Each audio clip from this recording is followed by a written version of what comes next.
The morning Daniel Carter flipped the last pancake onto his daughter's plate, he had no idea it would be the last ordinary moment of his life. The kitchen smelled like butter and vanilla, and sunlight poured through the curtains of their small brick house on the east side of Nashville. His wife, Rebecca, had already left for her shift at the hospital. Their son, 7-year-old Eli, was tying his sneakers by the door, and their daughter, 9-year-old Sophie, was humming a song she'd learned in music class. Daniel smiled as he wiped flour from his hands. This is what happiness looks like, he thought. This right here. But happiness, as it turns out, is more fragile than we ever want to believe. It can shatter in the time it takes for a phone to ring. Daniel's phone buzzed on the counter just as he was pouring orange juice. He didn't recognize the number, but something in his chest tightened. He answered. The voice on the other end was calm, professional, devastating. There had been an accident on Interstate 40. A semi-truck had lost control. Rebecca's car had been hit. She didn't make it. The words didn't make sense at first. Daniel stood there, frozen, the phone still pressed to his ear, watching his children eat pancakes and laugh, unaware that their world had just ended. He would have to tell them. He would have to become both their father and their mother, and he had no idea how. The next hours blurred together like a nightmare he couldn't wake from. Neighbors arrived. Casseroles appeared on the counter. Someone took the kids to a friend's house. Daniel sat alone in the living room, staring at Rebecca's reading glasses on the coffee table, her book still open to the page she'd been reading the night before. He reached out and touched the glasses, half expecting her to walk through the door and ask what he was doing. But she didn't. She never would again. And in that silence, Daniel realized something that terrified him more than grief itself. He was all they had now. If he fell apart, they fell apart. If he gave up, they had no one. The weight of that truth pressed down on him like a mountain, and he wondered if he was strong enough to carry it. Can I do this? He thought. Can I be enough for them? This is the story of a man who lost everything and discovered that the hands that once fixed engines could also rebuild a broken home. It's a story about the quiet strength that rises when the world goes dark, about love that refuses to quit even when every reason to quit is staring you in the face. It's about a father who learned that grief doesn't make you weak, it makes you choose. And Daniel Carter chose to keep building, no matter what. By the end of this journey, you'll see how pain can become purpose, how loss can lead to legacy, and how the hardest winters always give way to spring. You'll understand why sometimes the strongest thing a person can do is simply refuse to give up. So stay with me. This is a story that needs to be heard. The first week after Rebecca's funeral felt like drowning in slow motion. Daniel went through the motions, waking up, making breakfast, dropping the kids at school, but everything felt wrong. The house was too quiet. The routines felt hollow. Every morning, out of habit, he still set 4 plates on the table. Every morning he stared at the empty chair where Rebecca used to sit, and every morning he had to force himself to eat while his throat closed up with grief. Sophie noticed. She didn't say anything, but Daniel caught her staring at that chair too, her little face tight with confusion and sadness. Eli just stopped talking altogether. He used to be the loudest kid in the neighborhood, full of questions and energy. Now he barely whispered. At night, the kids cried for their mother. Sophie would sob into her pillow, trying to be quiet so her brother wouldn't hear. Eli would crawl into Daniel's bed at 2 in the morning, shaking, asking when Mommy was coming home. Daniel didn't know what to say. He held them and whispered that everything would be okay, but the words felt like lies. How could anything ever be okay again? He lay there in the dark, his children curled against him, and felt the crushing weight of inadequacy. Rebecca had been the one who knew how to comfort them. She knew what to say, how to make them feel safe. Daniel fixed cars for a living. He worked with his hands, not his words. He didn't know how to heal broken hearts. The house itself seemed to mourn. Laundry piled up. Dishes sat unwashed in the sink. Daniel tried to keep up, but he'd never realized how much Rebecca had done. She'd been the one who remembered parent-teacher conferences, who packed lunches with little notes inside, who knew which pajamas Sophie liked and which stuffed animal Eli couldn't sleep without. Daniel stumbled through it all, forgetting things, burning dinners, showing up late to pick up the kids. One evening, he opened the fridge and found a casserole from a neighbor with a note that said, "Hang in there." He sat down on the kitchen floor and cried for the first time since the funeral. He cried because he didn't know how to hang in there. He cried because he felt like he was failing. His buddies from the auto shop tried to help. They brought over pizza, offered to babysit, told him to take it one day at a time. But Daniel couldn't accept their kindness. He felt like he had to prove he could handle it, that he didn't need help, that he was strong enough. So he smiled and thanked them and sent them away. Then he closed the door and leaned against it, exhausted, feeling more alone than he'd ever felt in his life. At work, he kept his head down, his hands busy. He could lose himself in the rhythm of tightening bolts and changing oil. But every time a customer asked how he was doing, he had to lie. "I'm fine," he'd say, getting through it. The truth was he wasn't fine. He was barely holding on. One night, after tucking the kids into bed, Daniel walked into the bathroom and looked at himself in the mirror. His eyes were hollow. His face was gaunt. He looked like a man who'd aged 10 years in 2 weeks. He gripped the edge of the sink and whispered out loud, "I don't know how to do this." The words echoed in the small room and no answer came back. That empty chair at the table haunted him. It was a symbol of everything he'd lost, everything he couldn't fix. And as he stood there, broken and exhausted, he realized that grief doesn't ask permission. It just moves in and takes over your life. But what if there was a way forward? What if strength wasn't about never breaking, but about getting back up after you fall? Daniel became a master of hiding. At work, he wore a mask of competence. At home, he wore a mask of stability for his kids. But inside, he was collapsing. He'd go to the garage at Hayes Auto Repair, the small shop he'd worked at for 15 years, and smile at customers, joke with his co-workers, and lose himself in the familiar hum of engines. Then, when everyone went home, he'd lock the door, sit on the cold concrete floor, and let the mask fall. The tears would come in waves, silent and fierce, and he'd press his hands to his face, trying to muffle the sound. He didn't want anyone to know. He didn't want anyone to see how weak he felt. The bills started piling up. Rebecca's income had been steady, reliable. Now it was gone. Daniel's paycheck covered rent and groceries, but barely. There were medical bills from the accident, funeral costs. The kids needed new shoes. Sophie's school was asking for money for a field trip. Eli needed a dentist appointment. Every envelope Daniel opened felt like another blow. He started skipping meals so the kids could eat. He stopped going out with friends. He sold his fishing gear, his old guitar, anything that might bring in a few extra dollars. At night, he sat at the kitchen table with a calculator, trying to make the numbers work. They never did. The guilt was worse than the grief. Every time Sophie asked for help with her homework, Daniel felt like he was failing because he didn't explain things the way Rebecca had. Every time Eli woke up crying, Daniel felt like he wasn't enough because he couldn't take away the pain.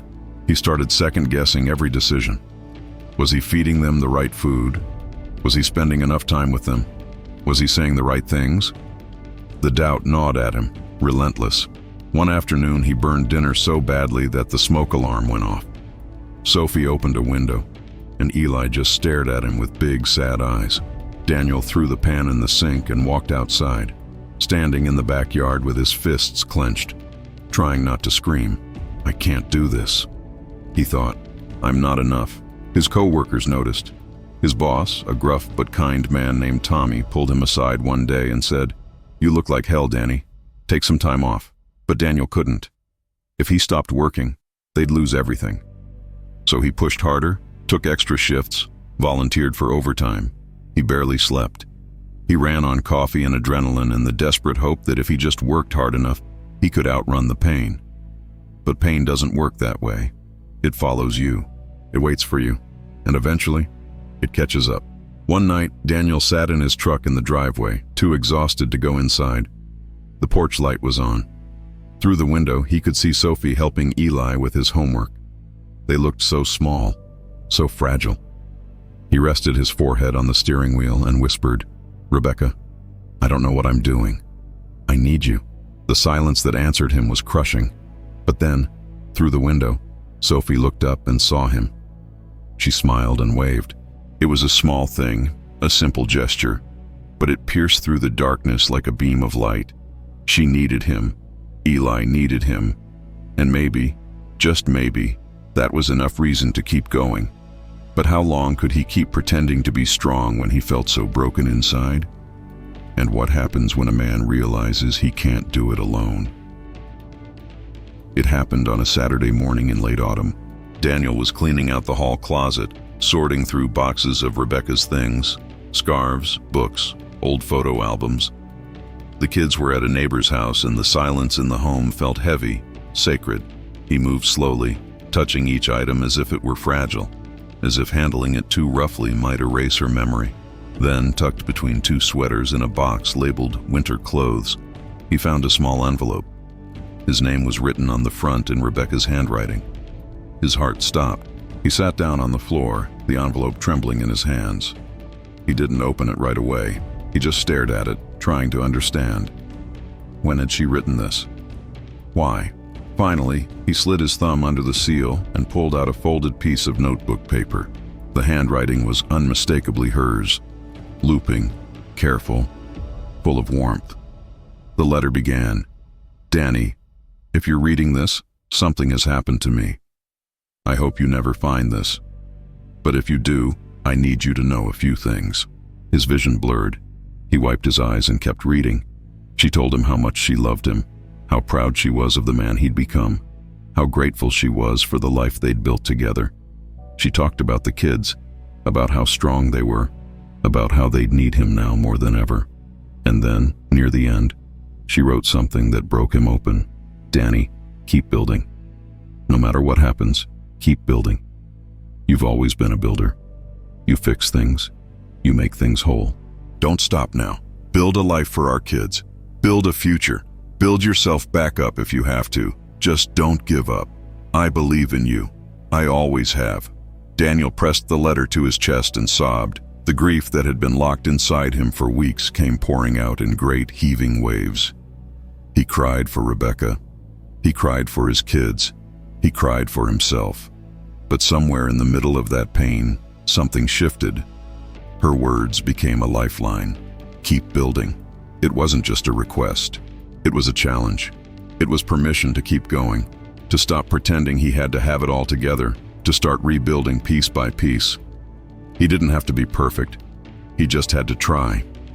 He read the letter 3 more times, memorizing every word. Then he folded it carefully, placed it in his wallet, and stood up. The house was still a mess. The bills were still piling up.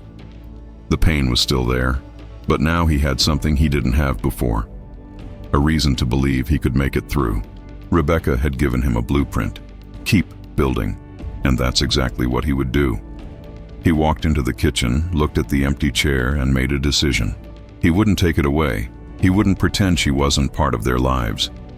But he wouldn't let it paralyze him either.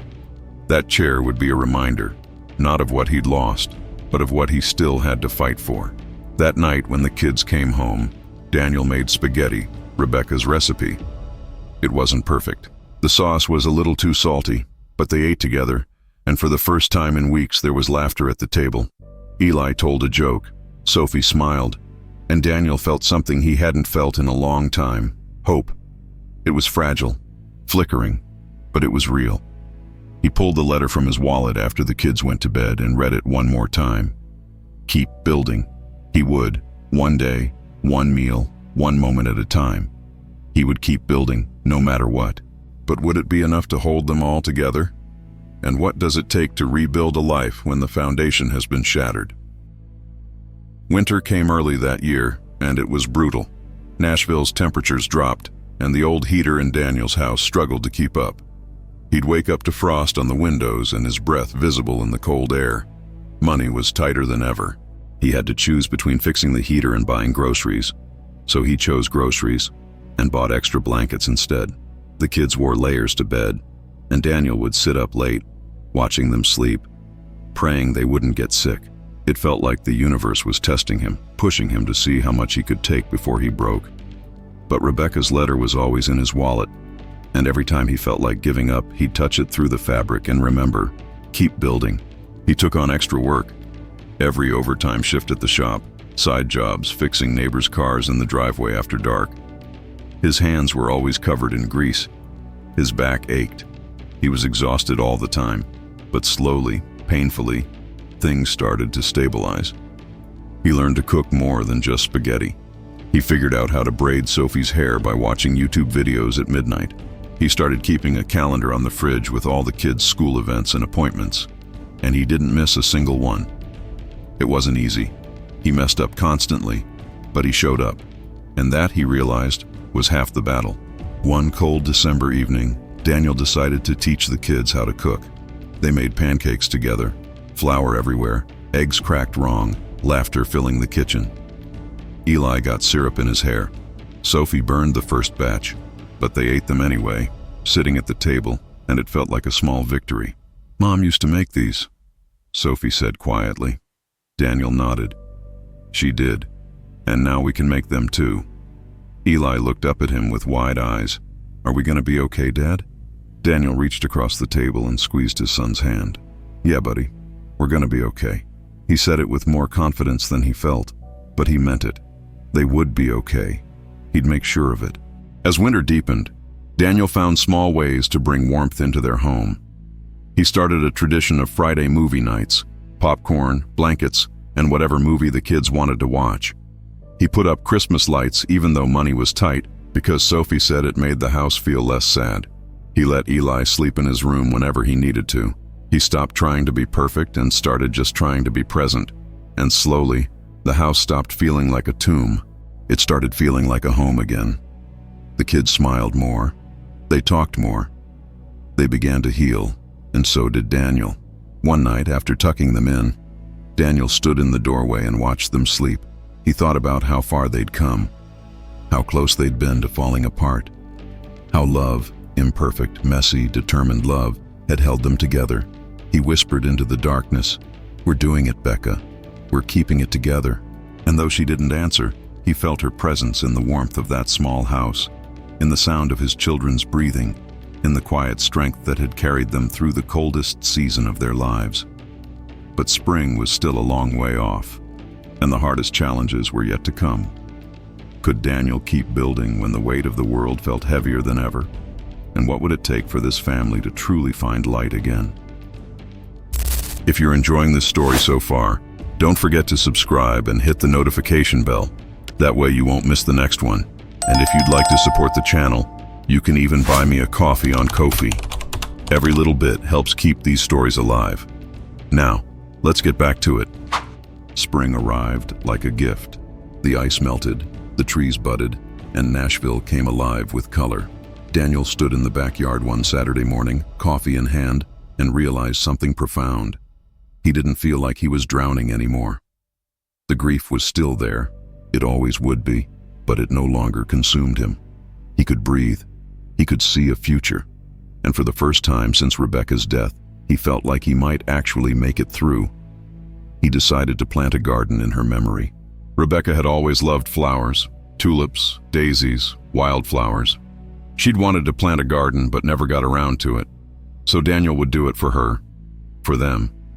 He bought seeds and soil, and the kids helped him dig. Eli worked with a tiny shovel, dirt smudged on his nose. Sophie picked out which flowers to plant where. They worked together under the warm sun, laughing, getting dirty. And for a few hours, it felt like the world was okay again. When they finished, Daniel stood back and looked at the small plot of earth. It wasn't much, just a few rows of seeds in the ground. But it was something. It was hope. "Mom would have loved this," Sophie said softly. Daniel put his arm around her. "Yeah, she would have." They stood there together, quiet, letting the moment settle over them like a blessing. The garden became a ritual. Every morning, Daniel and the kids would go outside to water it, check for sprouts, pull weeds. It gave them something to care for, something to look forward to. And when the first green shoots pushed through the soil, Eli shouted with joy, and Sophie took a picture to put on the fridge. It was a small miracle, proof that life could grow even in the hardest ground. Daniel felt it in his chest, a lightness, a sense of possibility. They were healing. Slowly, quietly, they were healing. The neighborhood started to notice. Daniel had always been friendly, but now people saw something different in him. a kind of quiet strength, a resilience that inspired others. When Mrs. Patterson's car broke down, Daniel fixed it for free. When the Rodriguez family needed help moving furniture, Daniel showed up with a truck and a smile. He didn't do it for recognition. He did it because Rebecca's words echoed in his mind. Keep building. And he realized that building didn't just mean fixing his own life. It meant helping others fix theirs. Kindness became his currency. And the more he gave, the more he received in return. People brought meals, offered babysitting, invited the kids to birthday parties. The community wrapped around them like a warm blanket, and Daniel understood that he'd never been as alone as he thought. One evening, as the sun set and the garden bloomed, Daniel sat on the back porch with a beer and watched his kids play in the yard. Sophie was teaching Eli how to do a cartwheel. Their laughter carried on the breeze, and Daniel felt something he hadn't felt in a long time: peace. He pulled Rebecca's letter from his wallet and read it again. Keep building. He smiled. I'm doing it, Becca. He whispered. Look at them. Look at what we're building. The words felt like a prayer, a promise, a declaration of hope. But even in the light, shadows still lingered, and Daniel was about to discover that the world was watching, and his story was far from over. What happens when quiet strength becomes something bigger than one man and his family? And how does a father's love ripple outward to change an entire community? It started with a phone call Daniel didn't expect. A woman named Lauren Pierce, a journalist from the Nashville Ledger, said she'd heard about him from neighbors, from people at the auto shop, from parents at his kids' school. She wanted to write a story about the father who never gave up. Daniel was hesitant. He wasn't trying to be a hero. He was just doing what any parent would do. But Lauren was persistent, kind, and after some convincing, he agreed to meet her for coffee. She asked him about Rebecca, about the kids, about how he'd managed to keep everything together. And Daniel, for the first time, told the whole story. The grief, the fear, the letter, the decision to keep building. By the end, Lauren had tears in her eyes. The article came out 2 weeks later. It was titled, Building Through the Pain: One Father's Journey from Grief to Grace. Daniel didn't expect much. Maybe a few people would read it, maybe a few kind words, but the response was overwhelming.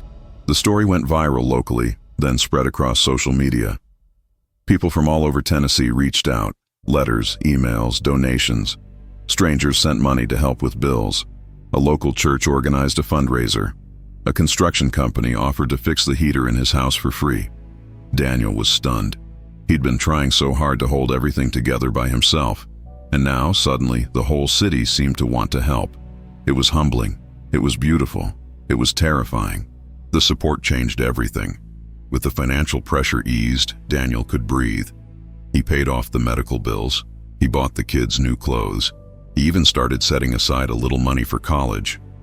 But more than the money, the outpouring of love reminded him of something he'd forgotten. People care. Communities matter. And no one has to walk through grief alone. He started receiving letters from other widowed parents, people who'd lost spouses and were struggling to survive. They thanked him for sharing his story. They said it gave them hope. And Daniel realized that his pain, his journey, had become something bigger than himself. It had become a light for others. One evening, sitting with Tommy at the auto shop, Daniel said, I want to do something with this. I don't want it to just be a story. I want it to mean something. Tommy nodded. So what are you thinking? Daniel took a breath. I want to start a foundation, something to help single parents, widows, widowers, people who are trying to hold it together but don't have the support. I want to give them what people gave me. Tommy grinned. Rebecca would be proud. Daniel smiled. Yeah, she would. He called the foundation Keep Building, after the words Rebecca had written in her letter. It started small, just a few $1,000s raised through local fundraisers. But word spread. People donated. Businesses sponsored events. Within a year, Keep Building was helping dozens of families across Nashville, providing financial assistance, childcare support, grief counseling, and community connection. Daniel's pain had become his purpose. His grief had become his gift. And as he stood at the first annual Keep Building fundraiser, Looking out at a room full of people who'd come together to help hurting families, he felt Rebecca's presence stronger than ever. This is what you meant, he thought. This is what it means to keep building. But the journey wasn't over, and the greatest test of all was still to come. Could Daniel hold on to his strength when the past and the future collided? And what does it mean to truly let go while still holding on? 3 years had passed since Rebecca's death. The grief had softened into something gentler, a quiet ache instead of a roar. Daniel still missed her every day, but the pain no longer owned him. The kids were growing up. Eli was 10 now, loud and full of energy again. Sophie was 12, smart and strong, and so much like her mother it made Daniel's heart ache. They still visited the garden every weekend, now overgrown and wild and beautiful. The house was full of life again, laughter, music, hope, and Daniel, against all odds, had built a life he was proud of. But nothing prepared him for the moment Sophie walked into the living room one summer evening and said, "Dad, I have something to tell you." She was nervous, twisting her hands together. Daniel set down the book he was reading and gave her his full attention. "I'm listening, sweetheart." She took a breath. "I've been asked to give a speech at the Keep Building Gala next month. They want me to talk about us, about Mom, about you." Daniel felt his chest tighten. "And," Sophie's eyes filled with tears, "I want to do it, but I need your help. I don't know what to say." Daniel reached out and pulled her into a hug. "You say whatever's in your heart. That's all you need." She nodded against his chest. "Will you help me write it?" He smiled. "Of course I will." They spent the next 2 weeks working on the speech together. Sophie talked about what it was like to lose her mother, about the fear and the sadness, about watching her dad fall apart and then slowly piece himself back together.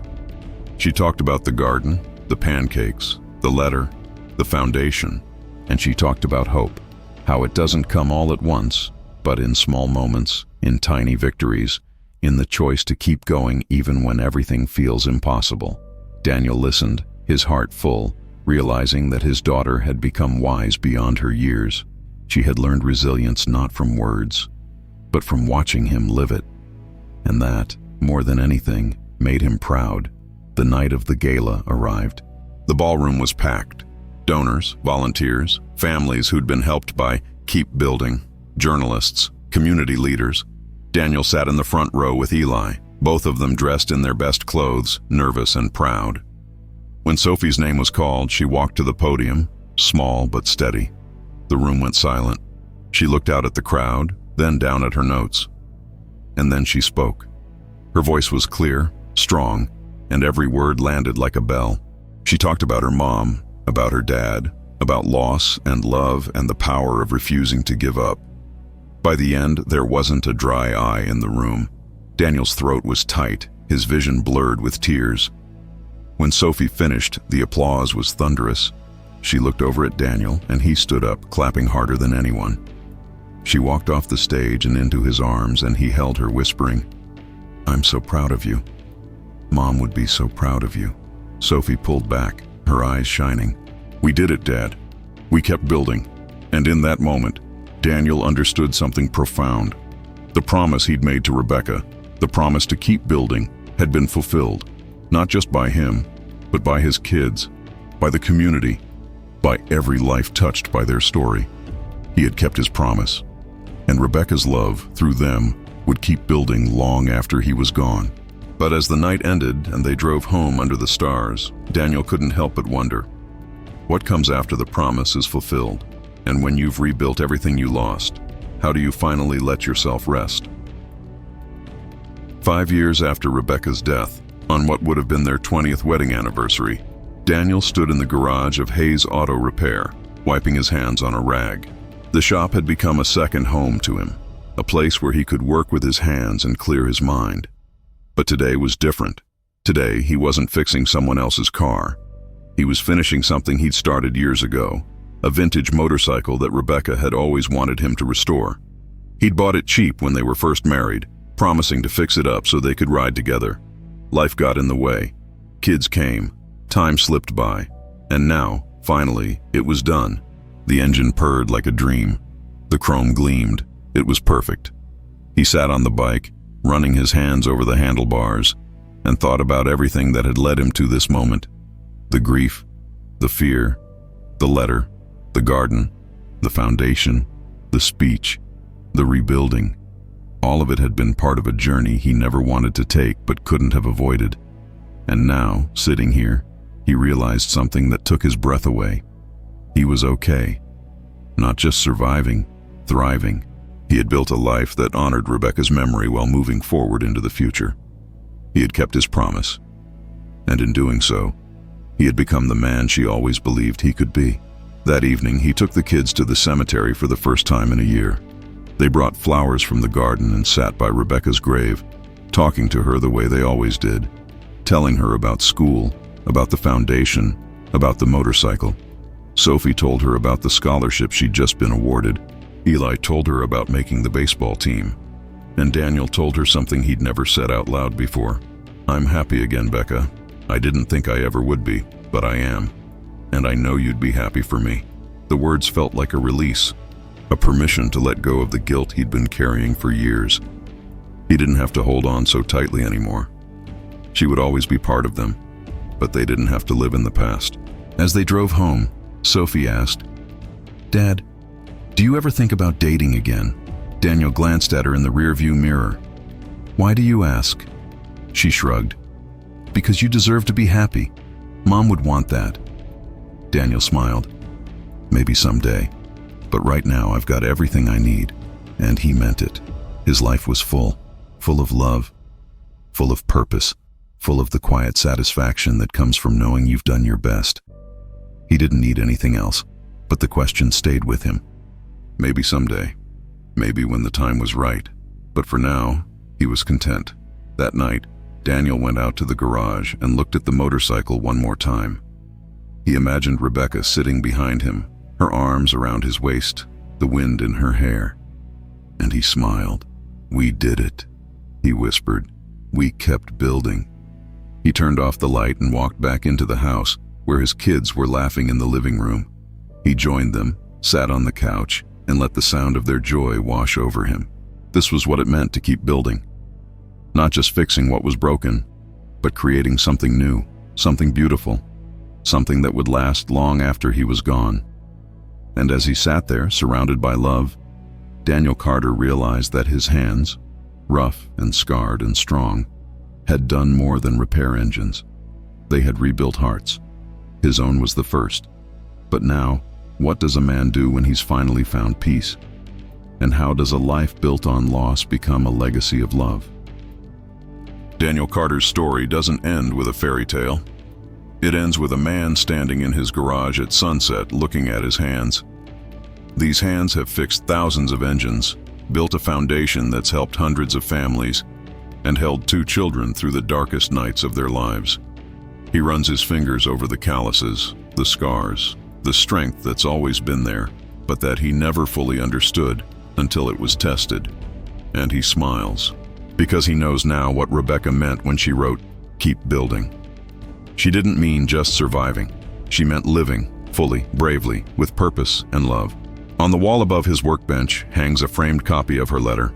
He reads it sometimes when the world feels heavy, when doubt creeps in, when he needs a reminder of where he's been and why he keeps going. The words never lose their power. Keep building. They're a command, a comfort, a legacy. And Daniel has spent every day since her death honoring them. He's built a life. He's built a family. He's built a community. He's built himself back up from the wreckage of grief and become something stronger than he ever thought possible. Not because he's special, not because he had some secret, but because he made a choice. Every single day, he chose to keep going. And that choice made all the difference. The foundation continues to grow.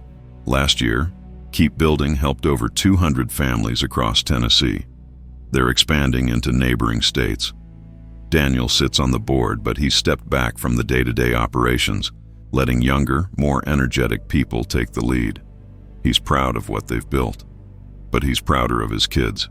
Sophie is in college now, studying social work, determined to help people the way her father helped her.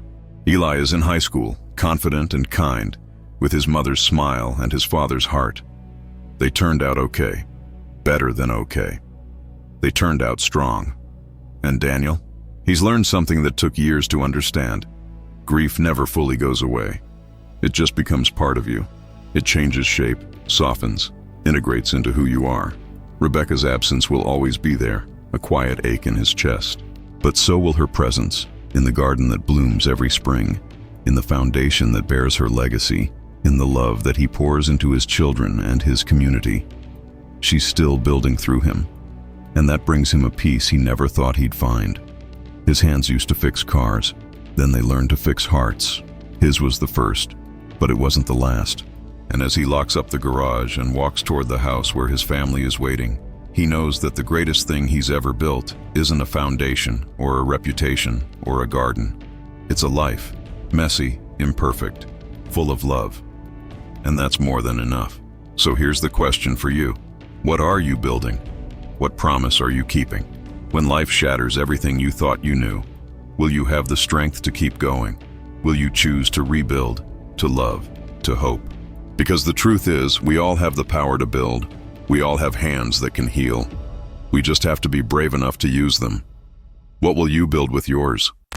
Thank you so much for staying with me until the very end of this story. If it touched you or made you think about life in a different way, don't keep it just for yourself. Share it with someone who might need to hear this too. And if you truly want to support this channel, please subscribe, turn on the notification bell so you never miss a new story, and leave your thoughts in the comments below. I love reading what you have to say. And finally, if you really enjoyed it and want to help keep these stories alive, consider buying me a simple coffee on Ko-fi. Even the smallest gesture makes a big difference and helps us bring more stories like this to you. Thank you, and see you in the next one.